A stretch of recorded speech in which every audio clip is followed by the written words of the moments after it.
Hello, hello, everybody. Happy Friday to you, and welcome to another episode of The Breakthrough Show. How's everybody doing today? Let me know in the comments, and it's going to be a great show. I'm super excited.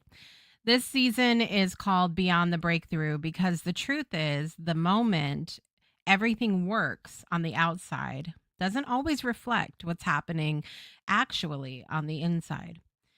Then there's the version of us the world sees, the polished, the positioned, the put together. And then there's the real story, the messy parts, the evolving parts, the parts that don't always fit neatly into a title or a brand. Today's guest is someone who understands that very concept deeply. Someone who has built a life and a body of work around showing up fully, honestly, and unapologetically herself, even when life doesn't make it that easy. She's a storyteller, a strategist, and someone who reminds us that how we show up in the world isn't just about visibility. It's about truth, intention, and connection. I'm so excited for today's conversation. So please join me in welcoming back to the show my friend and soon to be yours, Sang D.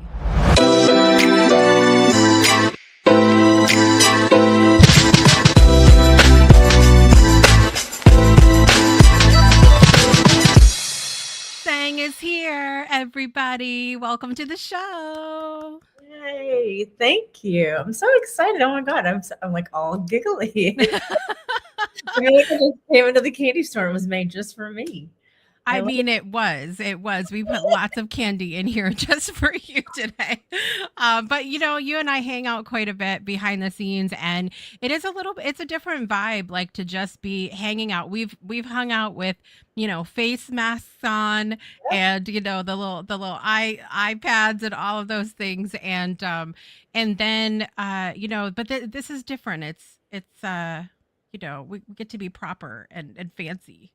Yes. We drink out of our fancy glasses.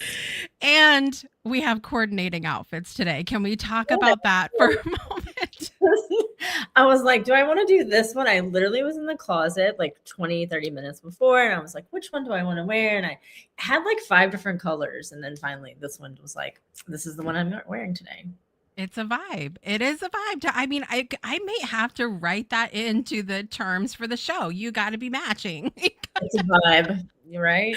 That's what it is. So you've been on Project Joy with me. You have been on Beyond 2D with Farhan and I.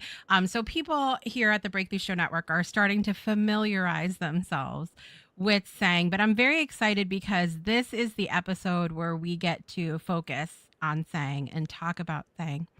As we kick things off for the episode today, when you hear that word breakthrough, what does that mean for you in your own life? Ooh. Well, I can tell you what I used to think it meant, right? Because I think there is what I thought it was and what I thought it looked like versus what I actually experienced. And what I thought it looked like was just this, like, everything is just magical and everything's perfect, right? Everything just goes and flows and there's no obstacles or, something like that. And it just kind of shows up and there's this breakthrough of like, it's like breaking through glass, right? But it doesn't look like that. Nor does it feel like that. Right. It may feel like you're breaking through glass, but I think in reality, in living through it, there's so many just like zigzags, right? One day you're going this way, one day you're going that way. And it doesn't look as perfect as I guess they made it look like in school, that happily ever after, everything works out, people care about everybody, just little animals, if you sing to them, they'll come clean your house. Yeah. Window, just clean your laundry, like things like that. But it was very, that's what I thought it looked like, because coming from my own childhood, what I was limited in what I was exposed to. And so I believed in the fairy tales. I believed in the People care. Yeah. Yeah. I think I was the same growing up. I think that what I've experienced in adulthood wasn't what I thought it was going to be. I'm curious if there's anybody out there who, thought, imagined exactly what it was going to be like when they got older and they were right about it. I'm just curious if there's anybody on the planet that actually had that turn out that way. But one of the things that, I really appreciate about you, and that's what our show is about today, is that you are unapologetically yourself. And I think that, there's a word that we've talked about often on our shows, authenticity, that I'm not a huge fan of. And the reason why I'm not a big fan of it is because to be authentic means to be yourself. And even if you're pretending, even if you put a mask on, that is still being yourself. It's still you making the choice to do those things. But I never see you put a mask on. And what you see is what you get. Have you always been that way? Is the question. I I want to say yes. I want to say yes, and it is. And here's the confusing part, right? What has happened is I say yes. Everyone else makes me question whether or not if I'm me. If Mm, that makes sense, right? So that's why I say I want to say yes. The true answer is yes. I show up. I've shown up on in our, in our world in a bubble bath, right? I'm telling right. you what I am. Like We have seen the bubbles, friends. We right? have seen the So bubbles. like I I I'll tell you, hey, this is what's going on. I'm very honest. I will say this is what's happening. I don't have the capacity, but other people would make me feel a certain way about being that way. Mm, Right. And having that boundary and then make me question whether or not my boundary is actually mine or if I'm actually being mean. mm, Right? Because I've been accused of being mean or abrupt or blunt.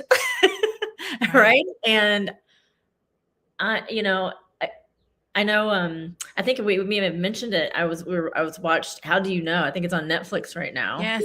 with Reese Witherspoon. And it was so I was watching it and it was so awkward. And but I was like, why is it awkward? And it got to this one scene, and it was the scene where um George is telling her about this movie that this everybody goes crazy and da da da Yeah. da, and he tells the movie talking about Kramer versus Kramer, and she's like, I don't know, I've never seen the movie, Yeah. right? Like I don't, because he's all like he's just hype about it, like your life is going to change because everybody goes crazy when they hear this, Right. and she's just like, I've never seen that movie, and I was like, oh my gosh. That's me. Like people will do that and they'll be like, "Oh, why haven't you seen that movie?" Yep. And I'm like, "I've just never seen it." And then they're just like, "No way." And then it's like this whole like like whole debacle about it, right? But like and then I go Some watch of us are just like, hey, let's go watch it together. it, right? Like, yeah. So then what's that? Like, you've never seen it. Yeah. Stop what you're doing right now. Let's go watch it, right? Yeah. Yeah. And I will say it's been fun to watch the movies Yeah. that you guys are all excited about sometimes. So I love it. But I think that's what it feels like, right? Where and it's hard to watch. That movie is hard to watch because she really just lets people show up as they are, and it's just like, okay. But also she knows to ask for what she needs or what she thought she needed too. Mm, So yeah. there's that. It's interesting, that whole process of allowing people to show up as who they are. Because, like, okay, we could sit here and we can go, okay, I am who I am, authenticity word or not, like I'm just being over here. But we don't often take the time to evaluate if we're allowing other people to be as they are. And Yeah. when we do have that reaction like you're talking about with, okay, like, you are who you are, I get it, got it. I think that people almost want you to have a reaction. Right. They want you to be like, "Oh, no," or, "Oh, that's the best thing ever." Like, and so when you don't give that reaction, have you experienced that too, where people are like just confused by the fact that you're not like Oh, outraged by what they say? Yeah, because they expect you. I think they just probably expect probably like 9.9 times out of 10, especially like the guy on the show, like the guy on the movie. He's probably told the story so many times, or he's said something and he's expecting the same reaction. All of a sudden he doesn't get it and he doesn't know what to do with it. It's like, whoa. What? Yeah. And then it's like the shock factor. And then I could just say, no, I haven't seen it. And you're like, you've got to be kidding me. Mhm. And I'm like, no. And it's like, what have you been living under a rock? Like, and just like, what? And- but it is that, but I've seen people get like super angry too, where it's like, Right. I'm just here are the facts. Right. Right? Like, Right. if you take emotion out of it, here are the facts, person, right? Yeah. Here's what it is. But it's and it's very fascinating because I've been labeled, right? Mm. That I don't show up as myself, and I giggle because I'm just like, okay, like I don't know what else you want from me. Yeah. Yeah. Absolutely. Well, I'm excited because I want to get into your story today and some of what adds into this conversation about showing up for yourself. So we're going to take a quick commercial break, and when we get back, we're going to dive deep into the world of Sang. We'll be right back after this. Breakthroughs are about more than you might think. They're about discovering who you are, digging deep, reaching to the core of your soul. They're about healing yourself, understanding your beliefs, creating a ripple effect. And it's not just those initial moments that matter. It's about using them to bring more joy into our own lives and the lives of others. It's about having fun, letting loose, enjoying every moment life has to offer. It's about finding a safe space. It's about creating connection.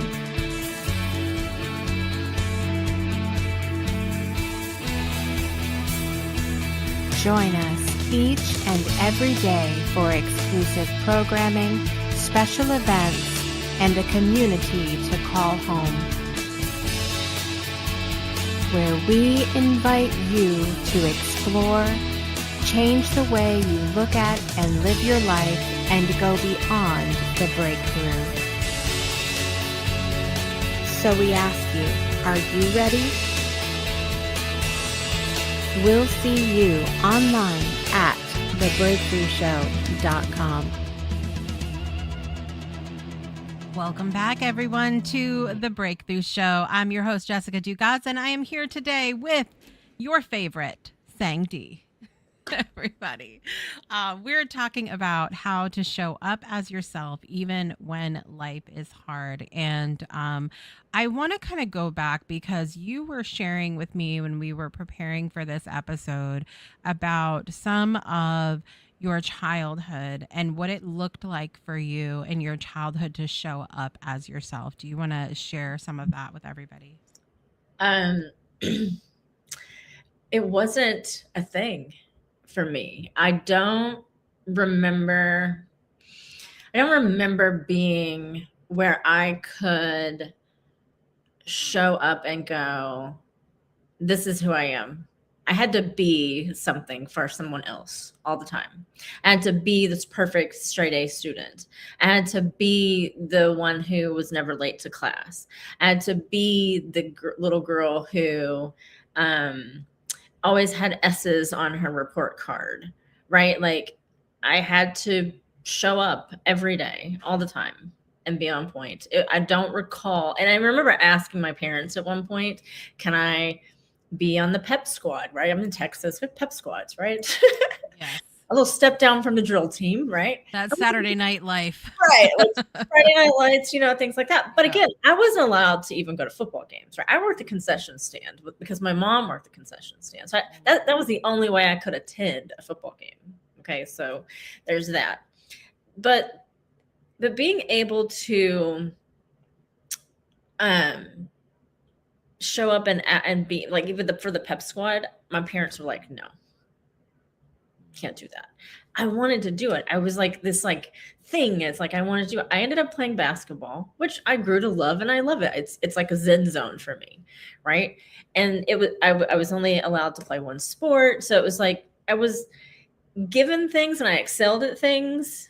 And basketball became, if I was like, if this is the only way I can get out of the house, this is the only way I can do this, I'm going to play basketball. I asked to show up early. I asked to stay late, all that. But it's also, there's a whole story about how even basketball came to be, which probably I say it always attests to my work ethic, but I wanted something bad enough for myself.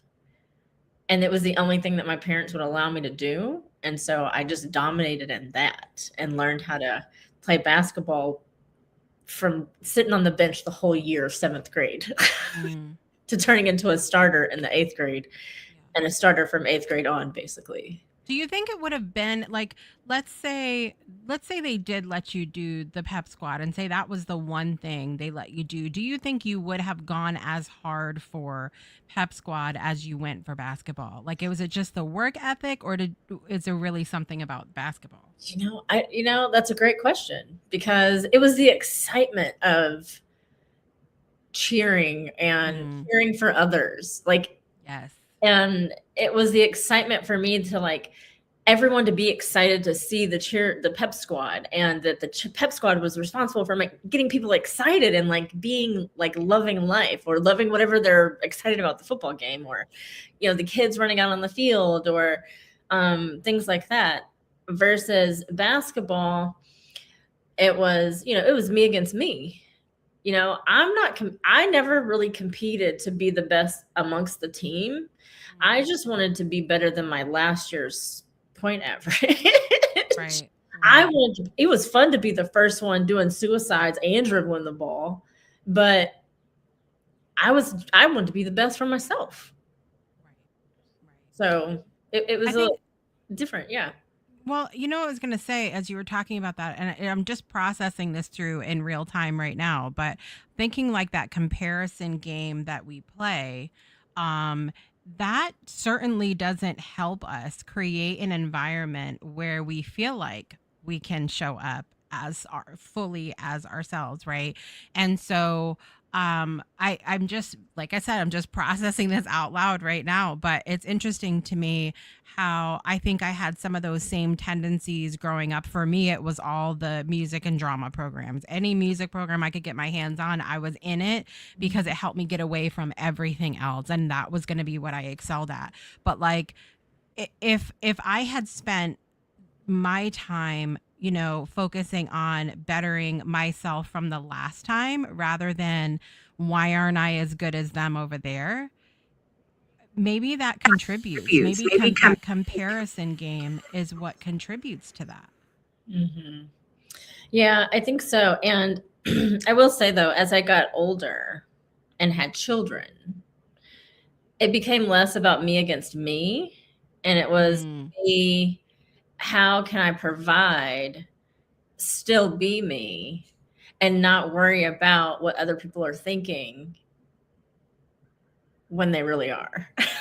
And I know they are, and making those judgments that I held on to from even playing basketball, that it wasn't now me against me. It was me against everyone, because now I had to compete with everyone, but I wasn't accustomed to competing with everyone outside of my childhood in that aspect, which, makes things a little bit different, I feel like. Right. I know another thing that you talk about often is your the words that you choose to use, and Mhm. being careful about how you say things, and in the way, both from the energy perspective and also the specific words that you use, right? Mhm. Like, how does that tie into, like, were there things in your growing up where you started to recognize that as being a power for yourself, like the words that how we say it and what we say? I don't. So there were so many phrases. I can be very specific. There were phrases like "You're not good enough," right? "You're a disgrace to our family, to the family. You're probably going to end up in jail. You are." I remember overhearing my father saying one time that he had a different type of love for me than he had for my siblings, right? And just hearing those things, like it, and I can only tell you that if I could go back in that moment and just go, what does that mean? Right? But I knew it meant something because the actions of my father supported what he said, Mm. right? So I, as, so those were, so things like that, where if I'm not good enough, then it must be true, right? If I'm going to be a disgrace to the family, it must be true. So when I got out into the world, because I was thrown into a world that I didn't even have a lot of exposure to in the first place, threw out into this world, and now having to, I'm holding on to these words that I've grown up with my entire, my whole childhood from 0 to 18. Mm. I also, and I share all the stories. I have all the stories for days. And I remember I ran away from home right before my senior year. And my father, my mom was not going to tell my dad, but she told my dad. And then what happened is my dad was so angry with me, and he looked me dead in my face and said, "You're dead to me." So what do you do with that as a child who's 18? This is my dad. Right. What words do I hold on to that way? I've held on to everything that you said to me my entire life. And now I'm gone out into the world, and it's shifted when I get out here, because if people's actions aligned with who they are, then that's how words became such a powerful thing. Because one, mentally, I never have thought I was good enough. And when you were talking about when people show up, whether you're putting on a face or doing whatever, you get to make a choice.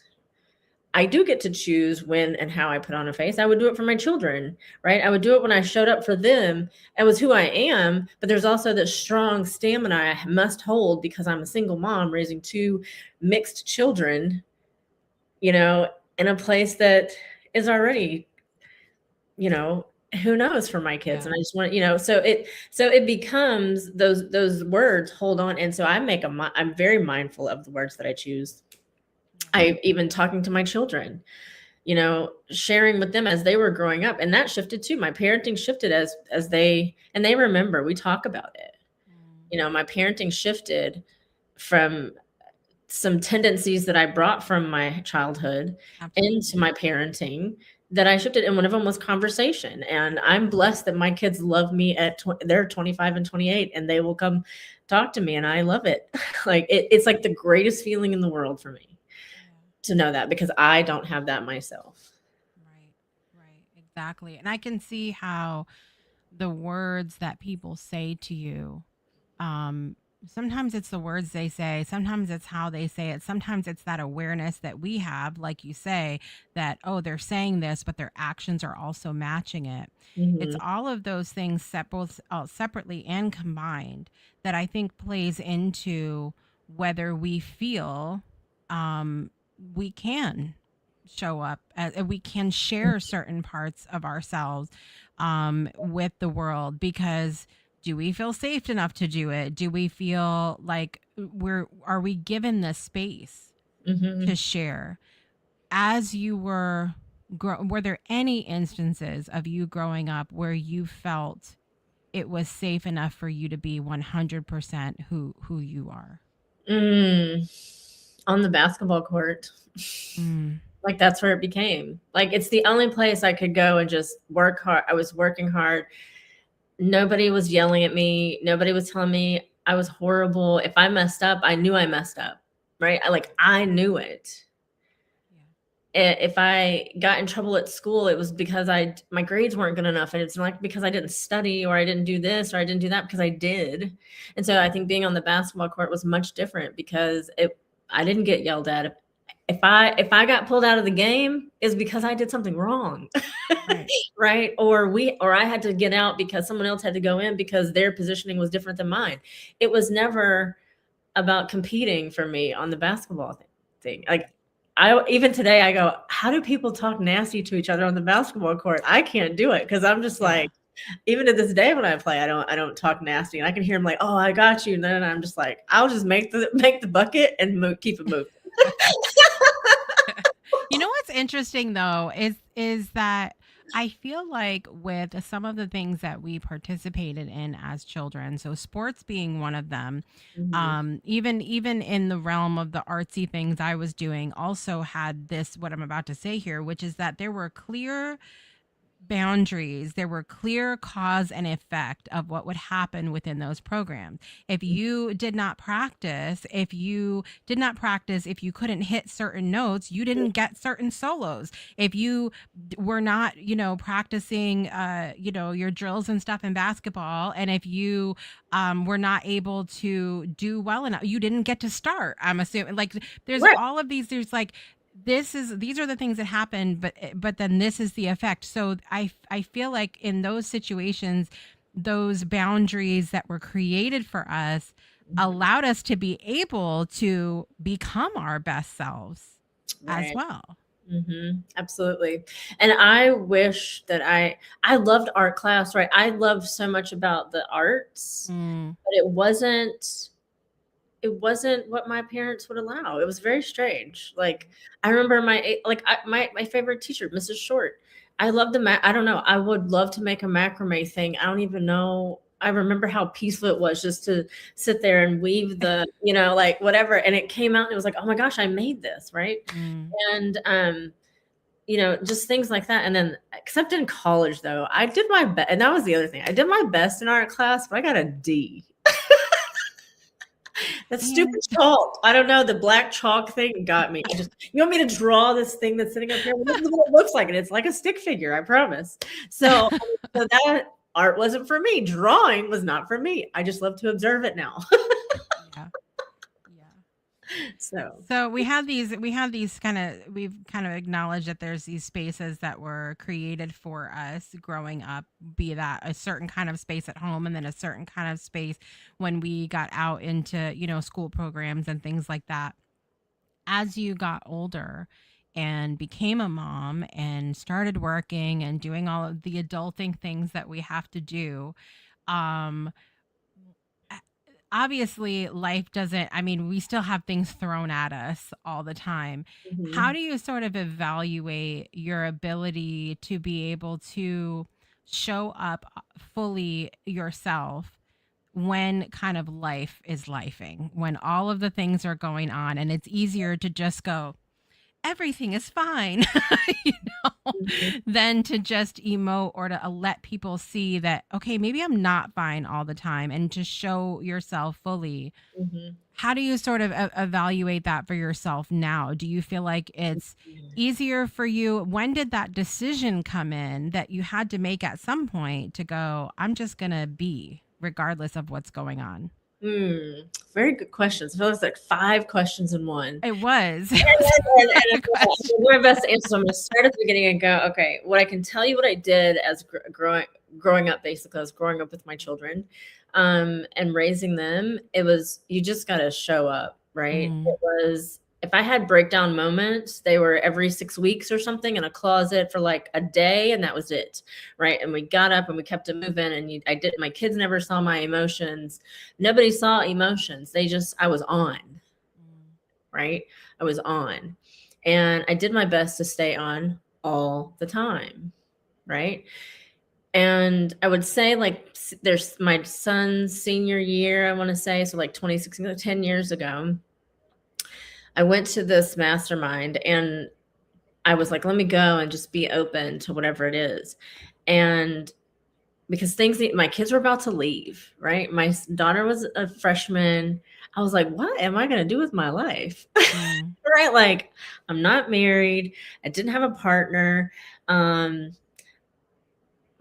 kids I already knew my kids were going off to do their things. So what was I going to do? So I got into pageantry, but then as I did that, I started gaining this sisterhood of sorts, but it moved into, and I think at that time is where I made a choice that I wanted to start addressing some things that I knew were an issue. And so in the last 10 years, it's just been like a gradual process of, I think, hitting the biggest thing that I wanted to address, which was my relationships, and especially around men. And so as that continuously unfolded, many more things came out, and I started spending more time with myself and sitting in the emotions that I suppressed all those years, and would think about the moments where I wanted to speak up and never did, where I also knew now why I didn't speak up when I really wanted to. Right? Because now that's the reflection piece. It's like they tell you not to look in the rear view mirror.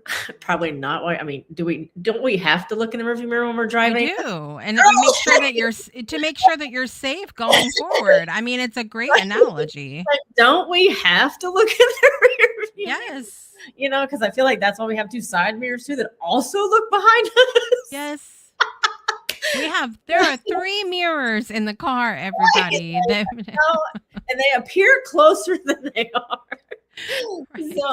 So as I'm looking back, you know, I begin to see those moments. And then what happened is I started recognizing. So I wish I could have popped into a microwave and been like, ta-da, we are being now. Right? But it was just a gradual process. Like, I've always been honest about where I am in my story, and people will laugh. I love it. It's fine now. It didn't used to be fine, but now I tell my story and people are just like, yeah, okay. Oh yeah. You're always talking about your drama, blah, blah, blah, blah, blah. You know, like, and it's like, no, this is just a part of who I am. And that's what makes me who I am. And I get it.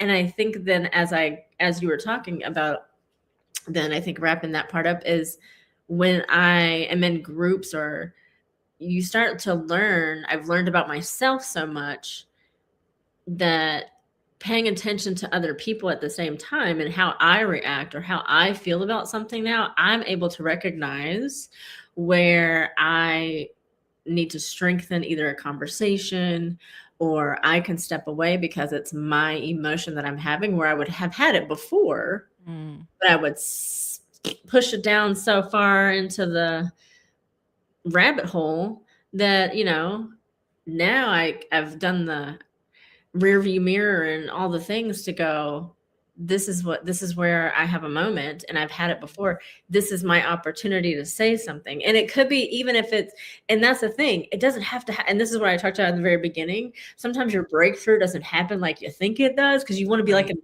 be like, yes, Dan, I just da, and this is what's going on with me. And I just want you to love me. Right? But that's not how it really works. So what happens is you sit there and you go, and even when you think you're sure, you think you're like, I've worked on it, I have evolved. And you know what takes me back to, so funny. I was just seeing an interview with Macaulay Culkin, you know, that played Kevin in all the Home Alone movies.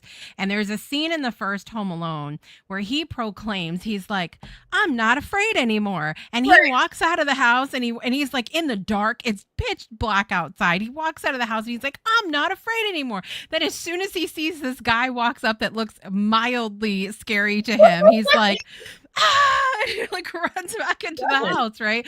And it's like, oh, it's that realization, like, oh, I still have work to do, which I think is sort of like a hidden, we'll call it a hidden breakthrough blessing of, you know, this evolvement that we commit to doing, even when life is throwing all the tomatoes at us. Yes.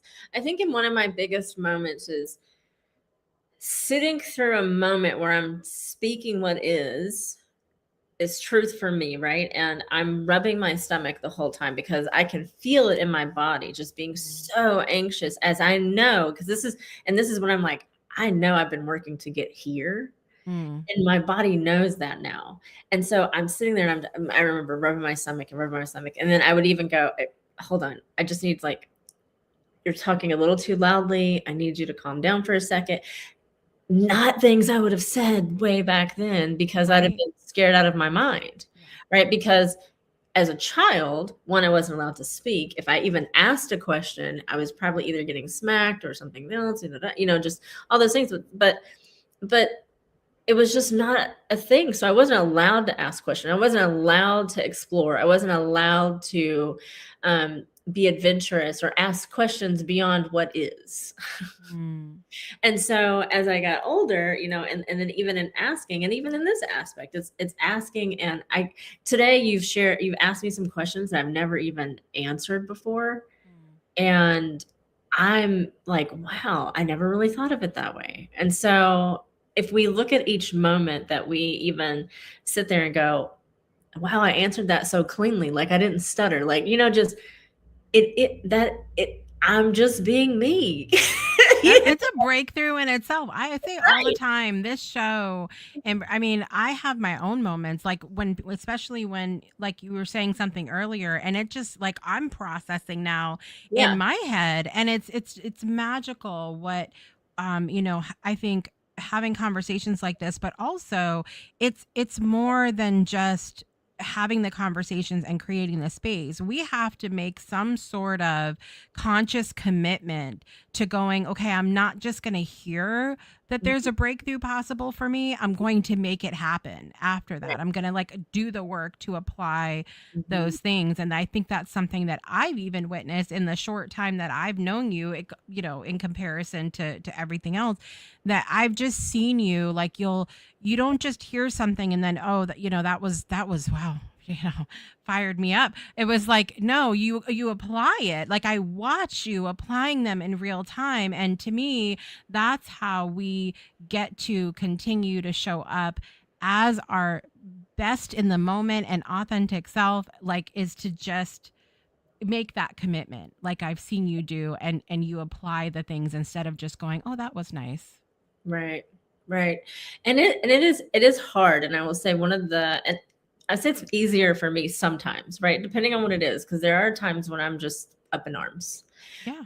But knowing what I need when I'm up in arms and being able to express even to myself, right? To say, okay, what do we need to process this? Also, it's about, even asking myself, is this my thing to work through? Right. And really being able to take every moment that we have as a learning Mm, moment.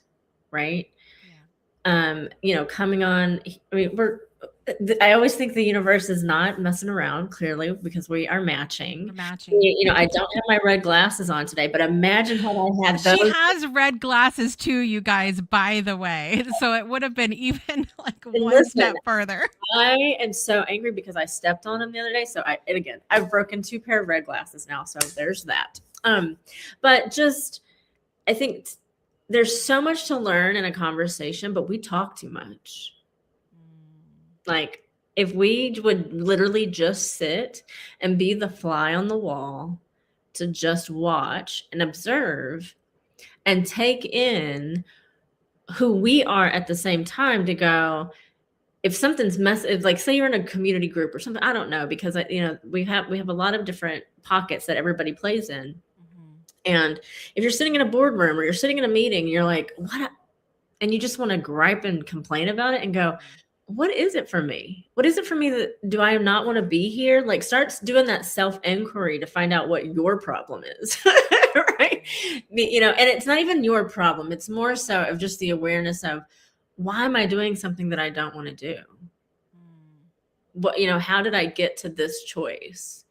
And then just keep digging until you get to the root of where this all derived. And I know a lot of for me is, I wasn't listened to. I wasn't allowed to talk. And I definitely wasn't allowed to ask questions. And so I ask a lot of questions because I'm truly curious how your mind works based off of your life and your experiences. Who knew we were going to grow up to be Curious George over here saying, I I'm mean, curious, curious Sang and curious Jessica. go ahead. I'm fascinated. I'm always fascinated by that. And I think, that's something to touch on too, is that a lot of times people they take that wrong too. That they take you asking questions as being facetious or, digging into something or whatever. And 99.999% of the time I'm genuinely curious. Like I want to know. I think people are fascinating, and I don't take for granted the knowing Mhm. that we all have different life experiences, we all have different thoughts, opinions, and values, and like we are so multifaceted. I just don't take that for granted, so I ask a lot of questions all the time, and people sometimes take it some kind of way. Well, So why? it's so funny to me. I laugh now when I talk to some people because I'll ask them a question and they're like, oh, I knew you were going to ask me that. Because I already know it's coming. they already know, right? And then what's even more crazy, Jessica, is when they do it back to me at some point, right? Yeah. That's when I really know my friends are influenced because Right. they will turn my own things around on me. And I go, ah, I see what you're doing. Yes, thank you. Yep. Yep. Um, Absolutely. yeah, it's good. Well, I want to tie some of this into some of the way that you show up now, but also the work that you do as well, because you and I both have kind of played in the realms of visibility and marketing and all things like that. And I want to kind of get something off the, we're just gonna bring it up right now, and it's gonna come out as it comes out. One of the classes you have taught most recently is about getting off of social media. Mm, Like, how can you get off of social media? And it's I think people in general are fascinated by this class because we're so, dare I say, ruled by social media now, especially if you work online. Everybody tells you that social media must be part of your marketing, strategy and all of that. But what does it mean for you to show up as yourself online, in the online space? Do you and what does that look like in terms of how you share that with other people as well? mhm. So I would say I was one of the first early adopters of MySpace. Okay. And Thank you. okay, so just want to say that.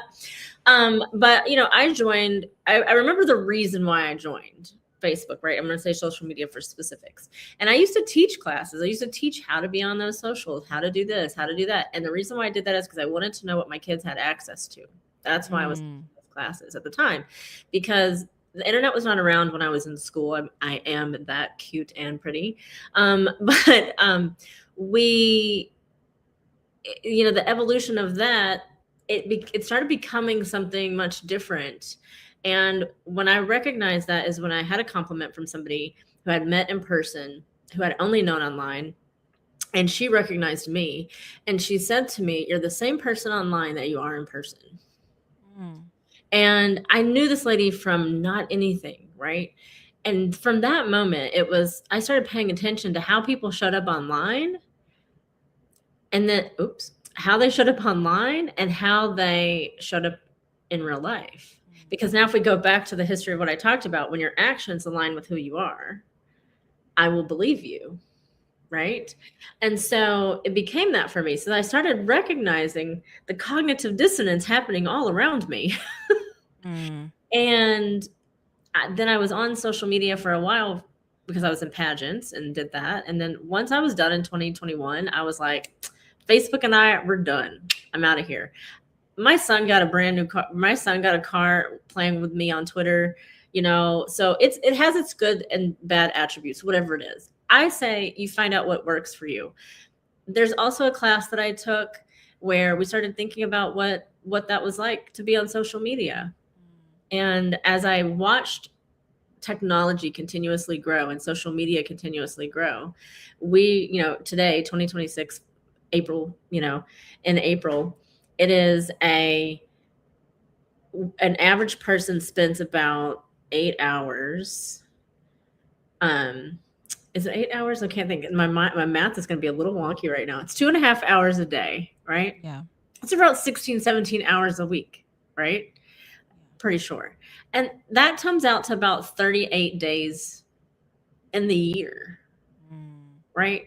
So I'm sure my math is a little bit off because I don't do math very well, but I try to. You're good. You're right on. It sounds good to me. Together. But what would you do with an extra day, much less 38 extra days of not scrolling? Right. And having lost my mother when I was 27 was really, time and quality time has always been a big deal. Right. Same. Mm-hmm. Right. And so when I think about if I had 30 extra days with my mom that I didn't know I had, I would take it. Right. Right. But I don't have that. But what I can do is I can have those moments and I can have extra time. And social media is just not a place where I want to live, so to speak. I'm on LinkedIn. I've been on LinkedIn, probably the only piece of quote unquote social media that I've never left. Somehow my Instagram was resurrected from my very original Instagram. So I've had people on there from high school, which is very fascinating as I was scrolling through last night, but and even then I just show up when I want to. I don't have to do it. I don't want to be out there promoting myself. My business aspect, my coaching, even when I was copywriting back in the day, was always word of mouth. It was about who I knew. It was about the relationships I've built. I've had people who I've worked with probably 10 years ago who I will still get referrals from their clients, or somebody else. And so because of those relationships, it's much more important to have that aspect for me than to go seeing if I need to go tell Joe Schmo and his mom and dad and everybody else happy birthday today, who don't know me from Jack Frost, and I don't want those. For me, it was like I valued my time a little bit differently, and it's just what I wanted to do. And people were just like, no, you're going to come back. And that was always my favorite. Oh, you'll be back. And I was like, no, because I'm done. It was just, that's not where I want to spend my time. And just knowing that the amount of time I could have not scrolling, clearly I've spent a lot of time with myself, and I've been able to have that self-awareness to even have those conversations and sit in my emotions while I'm not scrolling. So you're not necessarily saying to people, you should get take all social media and throw it in the trash. You're not even saying that they can't have a Facebook account. But you get to. You don't have to be, or it doesn't have to be your whole life. Yeah, I think the big point. I think being cognizant of where we've come from, and I'm being, this from a safety and security standpoint. Knowing what the capability is, what technology is able to do now and what's out there, what we've been putting on social media is one. There's a safety aspect to it as well. The other aspect is show up where you want to, how you want to. It's like if I walk into a room and I'm walking in, how do I want to be in this room? What is my purpose for being in this room? Why do I want to be on social media? Why do I want to be on Facebook? Am I on Facebook because my company says I have to be on Facebook? Right. Or am I on Facebook because this is the only way to connect with my family? Like I was talking to my friend, Old Man Bob. He's going to laugh if he ever hears this. And he was like, why aren't you on the Facebook, Sang? And he's like 80 something years old, right? He's like, I can't share this with you because you're not on the Facebook. And I'm like, yeah, sorry. Not doing it. Yeah. You get to show up on any of those platforms how you want to. Well, and then I'm going to get myself in trouble today is what it is, but it's okay because you're here and I'll get in trouble with you. I'll drive. We love trouble together. Okay.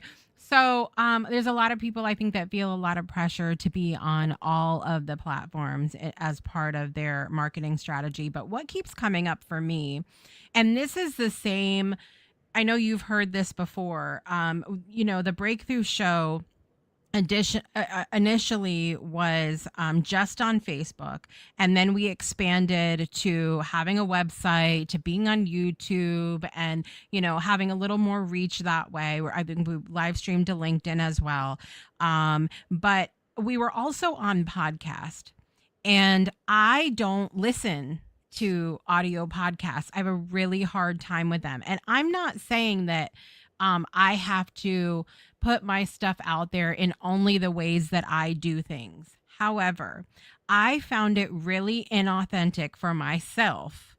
I found it really what's the other word I was thinking, it's not in integrity for me to claim that a spot on a platform that I would never like go hang out there. You know what I Right. mean? And so there's a lot of people that will put stuff wherever, and but they're not living there. They're not hanging out there. And I feel like it's like, how do you feel about that? Because I feel like it is almost like an integrity thing if you're saying, "Oh, I'm going to claim this spot over here," but you're not even there. Right. And I think that comes for me, if I look at it for myself, why Mm, would I want to be in all those places? right. Right. What is my intention on being here, there, and and everywhere with Dr. Seuss, right? What Mm, was my intention? Why do I want to be what? And then eventually it's how much time am I spending in these places? How can I dedicate um, a lot of time to 12 different platforms when everything is being asked of you on every platform. I've heard it, I've seen it. It's like, right. do this, and then you want to study the algorithms, and you want to do this, and you want to do that. And it's like, if you studied one platform and you focus on the one that you love the most, Mm, right? And you're like, I spend most of my time on Twitter or Facebook or Instagram, then be there. right. Have fun there. Right. Be in enjoyment there. Allow that to give you what you need to prosper. Build those connections there, build that there, and then decide, where else do I want to go? Not saying Mm, that you don't, because there are some people who want to be in all the places, and I love that. It's not for me, right. but my question for myself is, why would I have to be? Why am I on all those platforms? How do they serve me? But also, how and what am I using them to the maximum of capabilities? Just kind of all these different things, because again, it goes back to time. People, and I know you've heard me say this before, I don't take on stuff that I don't want to. Mm, I don't go playing in new platforms that I don't want to. I don't even add sparkles to my room because I don't want to yet. But like, I will again just be who I am. It's like, if someone says, "Hey, try this, delicious unchocolate cake," I'm gonna be like, "No, thank you." And they'll be like, "Oh no." Um, but I think it's the same thing. Like, we don't have to be in all those places, but it's a choice. And I think from a business perspective, it's the ROI for it, mm, right? What kind of traction? Can I be in 12 places at once, really? yeah. Do I want to be? I've been there already. It's not fun. Yeah. So, Absolutely. Absolutely. We are going to take one more super quick break. And when we come back, we're going to find out how you can connect with Sang, not on social media. I know she's on LinkedIn and she's got some other stuff for you as well, but we'll be right back after this. Don't go anywhere.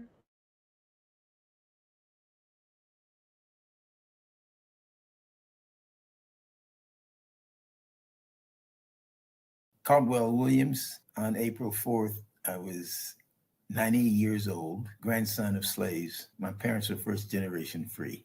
A long time ago, I embraced the definition of love. Love is the experience of well being, and a friend is one who mutually shares that experience of well being with you, which opens up almost infinite creative possibilities. In 2024, I had the incredible honor of a beautiful conversation with 26 adults from around the globe, which began with the following question: what does friendship mean to you? Someone who is there to support you, someone who is willing to go through the ups and downs of life with you. Connection, but also the opportunity for learning and deeper connection. If I don't talk to that person for 2 months, we pick up the phone like we've never stopped talking. To me, that is what a friend is. Friend to me is someone I can share my joys, also the struggles I have. Friend means somebody that you can talk to and that you can trust. So a friend to me is actually someone really, really close, an inner circle person. And I think it's an important discussion to pass on to other generations so they don't get caught being lonely at the end because they haven't thought about friends in different ways. On this Friendsgiving, we're celebrating the anniversary of this incredible film by inviting you to share it with a friend. Join us for the release of our newly remastered edition of The Friendship Paradox. I need your shoulder. I need you, friend. No wise words or reason. I just need someone I can depend on. 'Cause I'm crumbling and slowly falling. Can you catch me? Welcome back to the Breakthrough Show, everybody. I'm your host, Jessica Dugas, here with the incredible Sang Thi. I totally wish that I had you in my life when I did that film, because I just, as I've gotten to know you, I'm like, oh my God, we need to do a part two. We need to do a part two. Sang may have inspired part two of the Friendship Paradox. I don't know. I just would be so fascinated. It's the curiosity thing we were talking about. But we have been talking about today showing up. What does it mean to show up as yourself, especially when life is hard or when we have a lot of things going on? As sometimes life is always lifing, guys, and sometimes it's not. Ease and simplicity isn't just handed to us on a silver platter as much as we might want it to be. As we finish up the show today, what would you say to a person that says, how do I show up with intention and integrity? I have so much going on. I'm juggling so many things. I feel like I'm not even doing the things that bring me joy. How do you suggest to them to start checking in with themselves? I would say one of the first things I would say is figure out what you need to clear the mental clutter, right? Because when we're in that state of like, there's so much going on and there's just a lot happening and life is lifing, as we call it, right? Is what do I need right now to clear that mental clutter? Is it writing?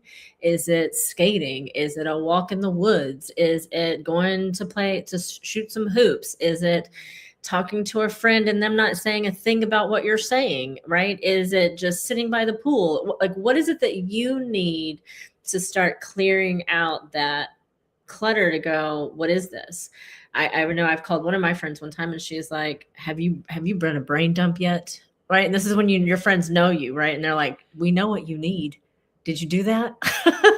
And so what is it, right? Because there are different things for different chaoses in life. Sometimes I need to write it out. Sometimes I need to go for a walk.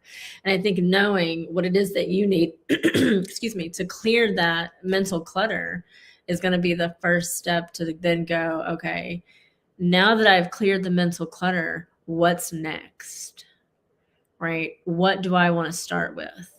It could be a series of questions. It could be what's most important, what's going to take the most emotional weight off my shoulders right now, to kind of, again, I think maybe get regrounded in where you are, because when we're emotionally charged, we tend to just charge forward with, let's get it done, instead of like, let's take a pause, again, do that reset, find out what you need to get yourself grounded and clear, and then giving yourself that permission. I don't even want to say permission, because it's just decide I'm going to walk in here and I'm going to do this.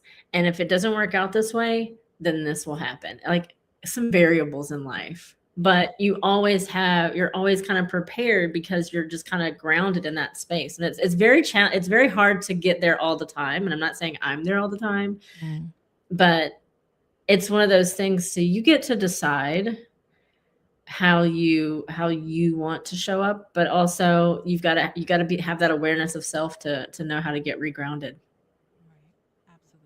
Absolutely. I have a couple fun, quick fire questions for you. Would you like to do some quick fire questions? I like it. Bang bang. All Let's go. right.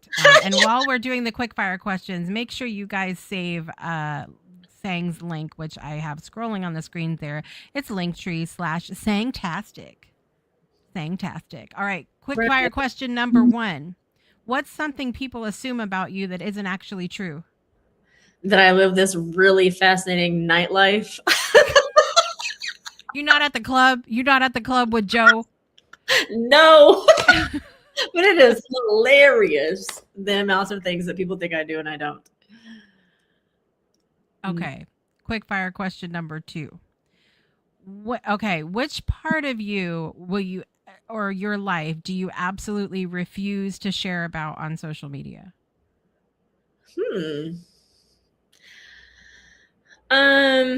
I think there would probably be a few things about like that would affect like the impact it would have on certain people in my family that I wouldn't share.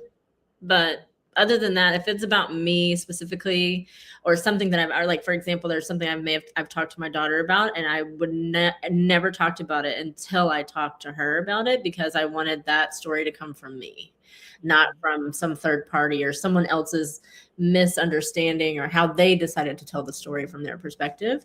So for me, it's about that integrity of having that. So it would definitely be people in my family that it would impact them in a different way, and I wouldn't want that. Right. I would agree with that for sure. All right. What is a tool, a process, a technique, something that you do that brings you back to yourself the fastest when life is kind of spinning out? Music. Music or being poolside or by water or taking a bubble bath. Like, it's literally like, again, it goes with like what's happening, like what is lifing exactly, right? Because it's not always the same thing that I go to. So that's what also pisses people off. I just want to be serious. There's no like definitive answer until there is for me. She said what she said. Right. Because it's a mood. Like sometimes I'm just like, screw this. I want to go land. I want the sun to beam on my body, and I want to read a book, or I just want to listen to music, or, I want to go lay in the grass, or, whatever. So I feel like there's not, I don't know, don't have a definitive answer for you. All right. If someone only knew you because they worked with you, what would you want them to understand about you as a human being? Oh, that we get work done. We get work done, and we can look pretty doing it. Yes. Yes, we can look pretty doing it. I don't have to look unpretty while I do the work that I do, no matter what. I've worked on construction sites, still looked pretty. Sang we have been together. Like, I'm over here in my pajamas and a messy bun and bags to every department store on the planet under my eyes. I got so many bags under my eyes. And Sang's over there co-working in heels, you guys. She's just... If you want an example of how to show up, that's another thing I will say that I really love about you is you show up for yourself. You do things for myself. And it's because of you that I have been on this journey. I don't know what a better word. This whole, like, I feel like it's a whole trip to Mordor where you got to throw the ring in the fire to find my favorite shades of red lipstick. And so I literally bought 2 more yesterday. And so like I have been, because, I see I can't do the heels physically because of the back surgery that I have. So I'm over here like, I'm just going to find me red lipstick are my heels. There you go. And that's all you need. You see the one thing. And I will tell you, when you find that lipstick, you find it and hold on to it. Because I have a special lipstick that I get, and I probably have 12 of them everywhere, because every time I see it, I will buy it, because I just know one day it's going to go out. It's going to. Yes. So yes. See, that's what happened to me. I had one that I really loved from when I was a teenager. That was, a minute ago. So they don't have it anymore. They don't have it anymore. But I'm like, the 2 that I got yesterday, I'm really feeling. So I'm like, okay, well, that's my heels. It's my Sang heels. You do it. You do what you gotta do. And hey, if you gotta show up in a crown, I accidentally wore a crown. I didn't accidentally wear it. Let me be serious. I accidentally left it on. How did this get here? How did this get here, guys? I accidentally left it on when I left the house one day to go to the doctor's office. And I get in the doctor's office. Now, mind you, I'm in the waiting room. Nobody said anything. I checked in. Nobody said anything. Right? I get to the doctor in the room and she's like, "Are we wearing a crown today?" I was like, "Oh my gosh, I forgot I had it on." It's so good though. It's so good. I mean, that's how you know though too. Like, and I don't stop myself anymore. What if like, am I too dressed up? Like, should I have this red lipstick? Screw it. I'm wearing the red lipstick all the time. I would get there's been a few people I've dated in the past, and I would get dressed up in heels, jeans, and a t-shirt, or I'd wear a dress and heels to go grocery shop. And they're like, "What are you doing?" And I'm going to the grocery store. What are you talking about? Why do you go to the grocery store dressed like that? Why can't I go to the grocery store dressed like this? Like, well, you know, as we were talking before about, I'm sorry, guys, we're having a rabbit hole moment. So as we go, you and I have been watching together the Anne of Green Gables movies, because as we were on topic before, I was like, oh, you haven't seen it? We must watch it. But I watch films like that, right, that are period films. And I'm like, I just feel like they were intentional. Yes. Which ties into our topic today. They were intentional about how they showed up. And so even when they had a dress on, when they would go to the kitchen, go to school, go to the store, they would wear like this covering over their dress to make sure they didn't mess up, you know, how they showed up. I love aprons. Yes. Like, bring back aprons. Right? Like, I love aprons. Like, I have them, and I just look, I even have a Starbucks apron. Don't tell anybody. I have one of the red ones, you know, and it's like, yeah, like, but it's just the small things. Like, even today, I was like, you know, I'm going to put on little different earrings today. It's going to be just a tad bit different. This was not even bought with these rhinestones on here. Okay, guys, let me be serious. It's right. You got to add the sparkle. That's tip number 900. Yeah, like, make it yours. Like, I have this whole dress when I'm in this outfit, and it was a plain black dress, and it had a slit all the way down the side, right? Yeah. You know, as a dance mom, I took rhinestones and I rhinestoned it all the way down the sides and all the way around the bottom. Yeah. Now it looks like $1 million dress, and literally it was $19.99. Okay. Tip number 901, get a bedazzler. Yeah, and it's like, just make it yours. What's that? And I know, we went down a rabbit hole of the rapid fire. We kind of went into the cannonball. It's okay. I knew this was going to happen when you came on the show. I was prepared for it. I think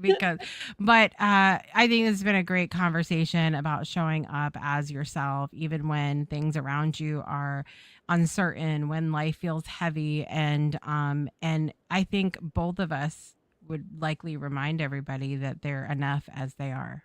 Yeah.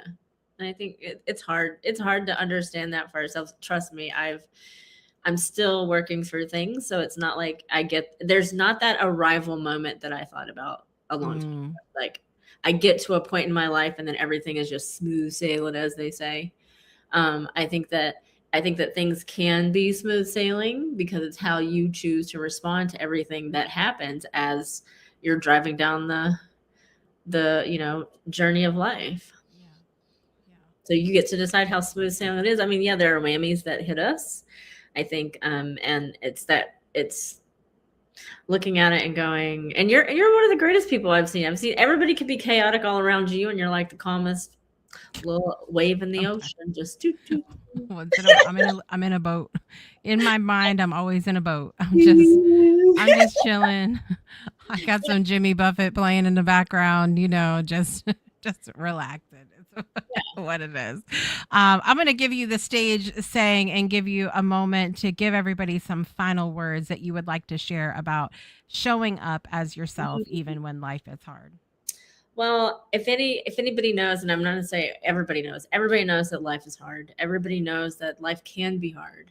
There's so many different avenues, there's so many variables, there's people that come into play, there are your own thoughts that are probably your worst enemy. I know that sometimes they're my worst enemy. I think finding what you love, finding what drives you, what makes you excited, what gets you excited to get up in the morning, what do you want to enjoy, what pleasures do you want to have in the day. I know sometimes in the mornings I get up and I ask myself 3 questions. What do I want to feel today? What do I want to do today? And then what am I going to do to make all those things happen? And it's like everything I do, even if I'm working, if I'm walking, if I'm watching TV, what can I do to make this moment for myself even better than it is right now? And I think, just allowing yourself to make things even better, and not saying I need this or this, being I need this and this. And yes, I want dessert first. So yes, be different, stand out. Because my thing, I think lately I've been telling people is that I want you to be thinking about me at dinner tonight. Of something and it's not even anything astronomical that I've said. It's literally me saying just one different word for you to think about me while you're eating dinner. That's what I want. I don't know how it's going to happen unless people come back and tell me, but that's exactly like what I feel when I tell people things. And I love it. Like, even I think Stacy's in the comments talking about I made her get out of the house. I have. I think it's funny.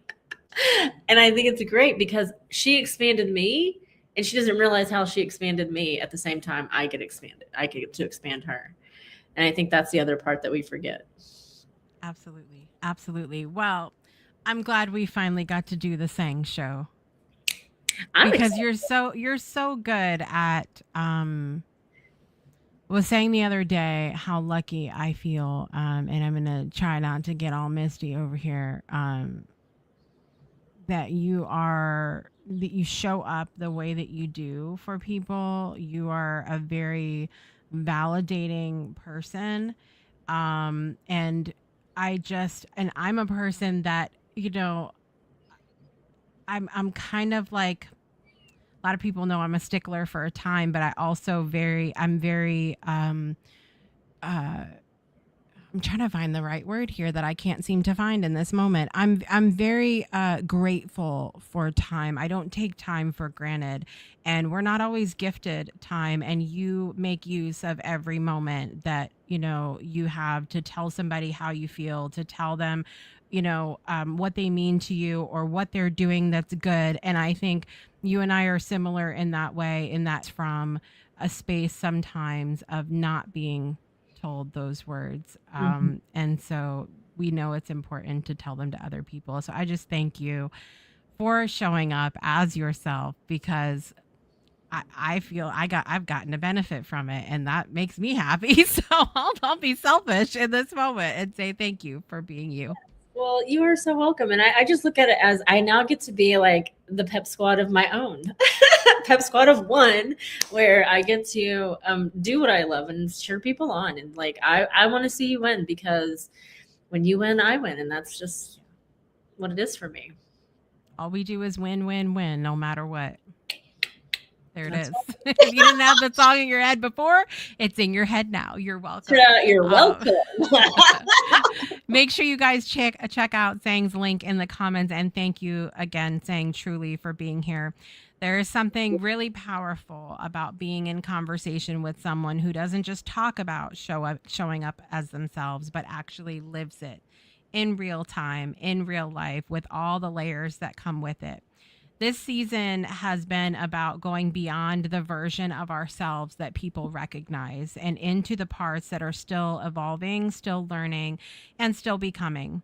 And today's conversation was such a powerful reminder that we don't have to wait until everything is perfect to show up fully. We get to be who we are right here, right now, and let that be enough.